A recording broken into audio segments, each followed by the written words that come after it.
हे हे मायलो, कसा आहेस? मी मस्त. मिरी ही लिली, माझी डान्स पार्टनर. हाय मिरी. ओ लिली.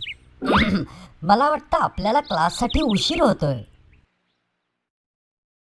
हे तिरी, माझी आज मायलोशी भेट झाली आणि त्याच्या लिली नावाच्या मैत्रिणीशी. काय? तू मायलो आणि त्याच्या मैत्रिणीशी? ती खरंच खूप छान आहे. उद्या माझ्यासोबत चल. तू तिला भेटायलाच हवंस. मग त्यासाठी उद्यापर्यंत का थांबायचं? तिला आत्ताच पाहूया. नाही रे, ती घरी गेली. मिरी, सोशल नेटवर्किंगद्वारे आपण तिला ऑनलाईन शोधू शकतो.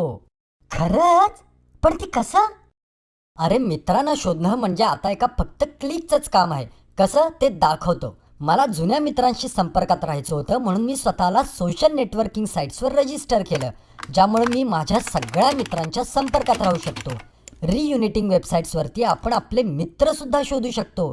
ज्या मित्रांना आपण ओळखतो पण त्यांच्या आपण संपर्कात नाही, रियुनिटिंग वेबसाईट्स बनवल्या गेल्या आहेत.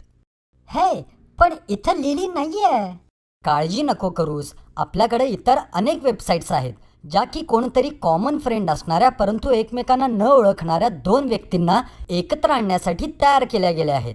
या साईट्सना friends of a friend site या नावानेही ओळखलं जातं. चल आपण माय स्पेसवरती लिली भेटते का ते पाहू. ओ, ही तीच आहे, तीच आहे, तीच आहे. ती किती सुंदर आहे ना तिरी.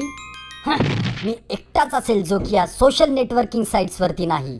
मिरी, हे खूपच सोपं आहे. यासाठी तुला फक्त तुझी बेसिक माहिती द्यावी लागेल, जसं तुझं वय, लिंग इत्यादी. म्हणजे जवळपास झालंच. तसेच इतर काही साईट्स आहेत ज्यावर तू रजिस्टर करून तुझे कॉमन इंटरेस्ट हे शेअर करू शकतोस.